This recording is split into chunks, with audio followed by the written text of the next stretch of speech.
The sun is fully awake today.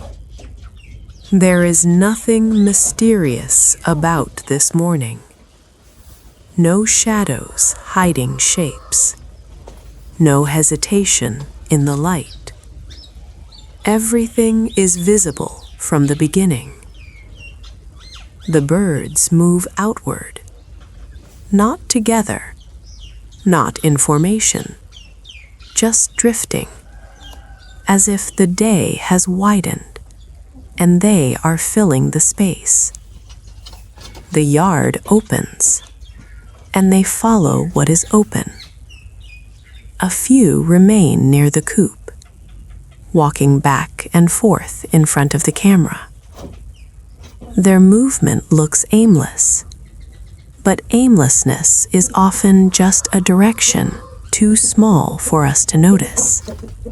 We are uncomfortable with scattering.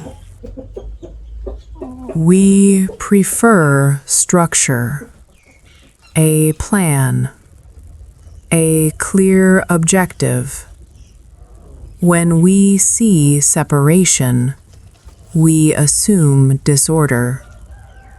But here, the separation feels natural. Each bird follows its own small instinct. A patch of ground, a sound, a flicker of motion. No one announces where they are going. No one explains why. The day stretches quietly. Movement replaces stillness. The early calm of morning has dissolved into something more active. We would call this productivity. We would measure it. Count what was gained. Here, nothing is tracked. The birds peck at the earth, not to accomplish something, but because pecking is what this hour asks of them. We struggle with that idea. Doing something simply because it belongs to the moment. We want every action to point toward improvement, to accumulate.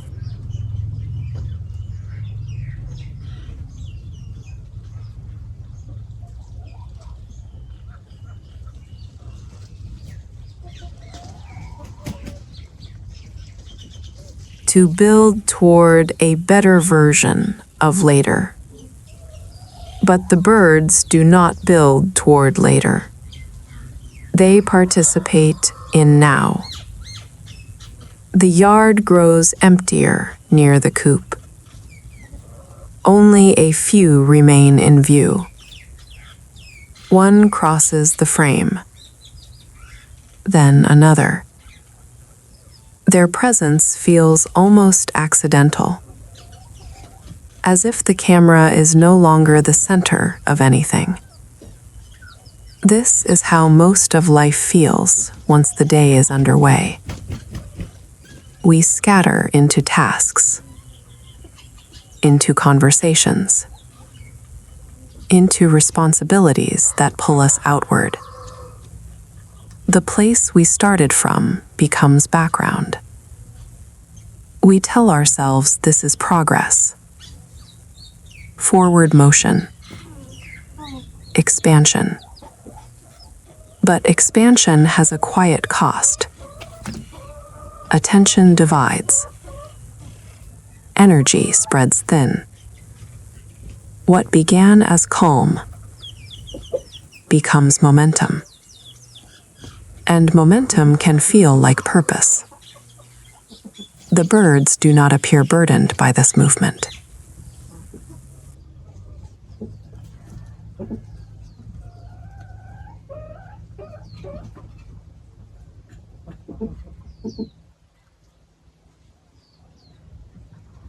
They drift,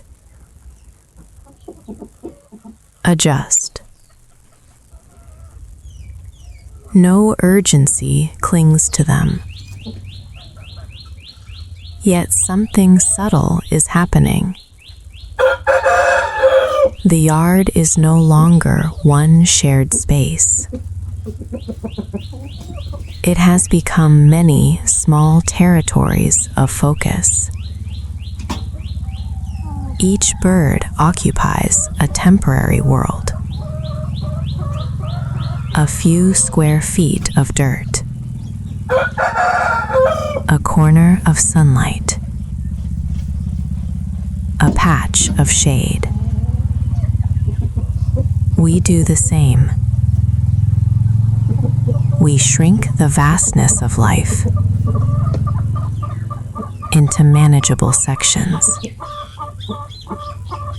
A desk. A screen. A room. We call it concentration. But sometimes it is simply survival. Midday arrives without ceremony. The light is harsher now. Shadows shorten.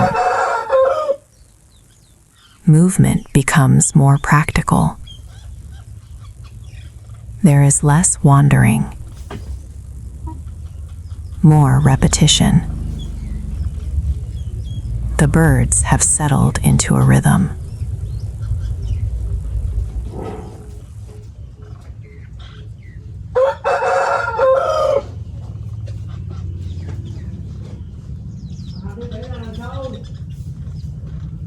Pack. Step.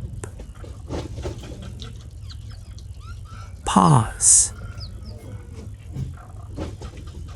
Again. We often confuse rhythm with monotony. But rhythm is what allows endurance.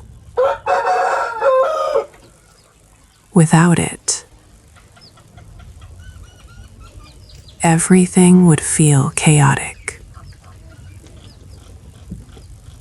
The coop stands behind them.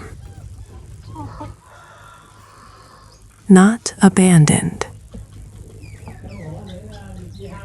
just unattended. We spend much of our lives moving away from where we began.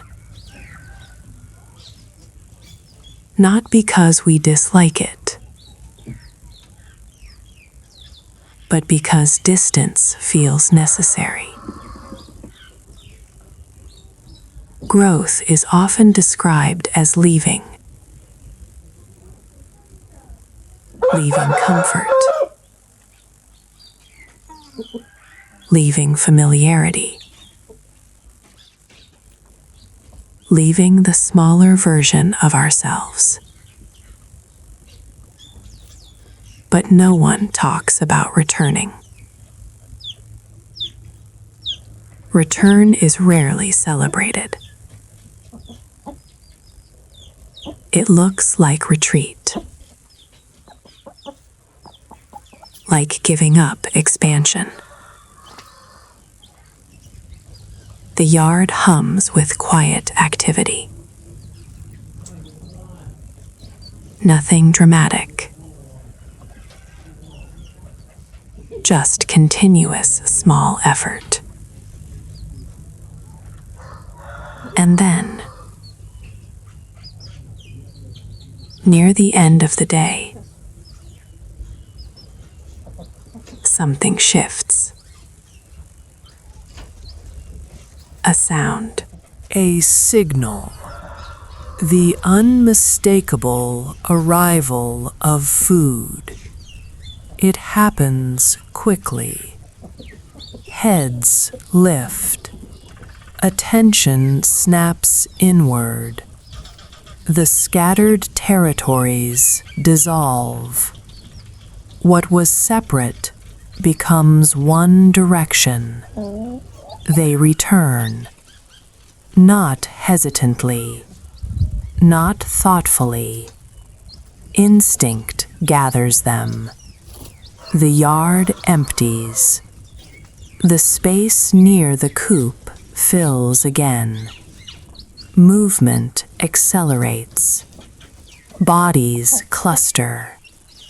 The calm rhythm of the afternoon is replaced by urgency. We recognize this instantly. The pull toward reward.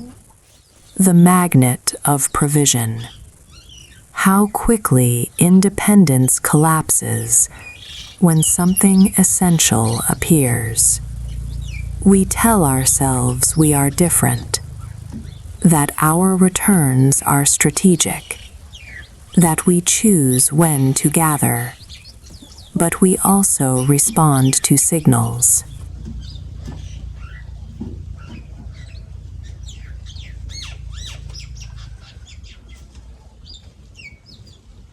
Paychecks, notifications, approval.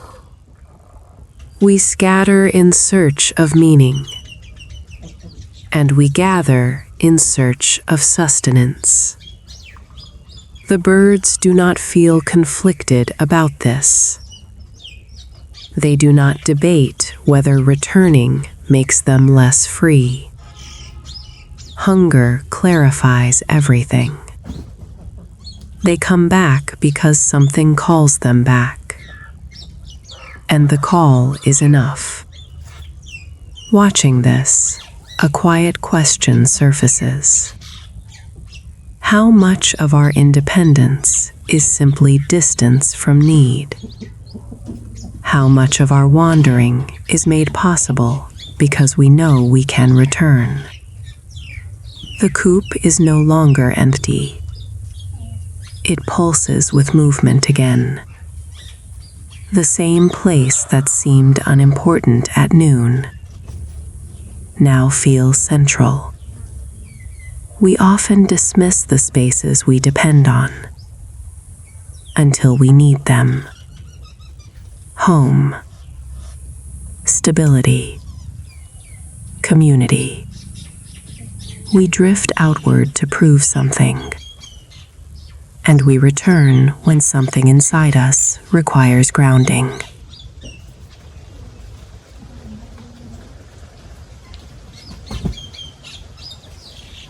The feeding slows. Urgency fades. The cluster softens into smaller movements again. No speech marks the transition. No reflection follows. The moment of gathering passes, as naturally as the moment of scattering. This is what we struggle to accept. That expansion and return are not opposites. They are parts of the same motion. The day that began wide narrows again, not into confinement, but into focus. The sun lowers slightly. Light softens. The birds remain, changed only by the hours they moved through. We often measure our days by achievement. But perhaps a day can also be measured by how naturally we move outward and how honestly we return. The coop stands as it did this morning. The yard is the same yard. And yet, something subtle has completed itself. A cycle. A widening. A gathering. We watch as the movement settles, not to extract instruction, not to compare, but to notice that even in a day that appears ordinary, life expands, disperses, and finds its way back, without needing to be told how.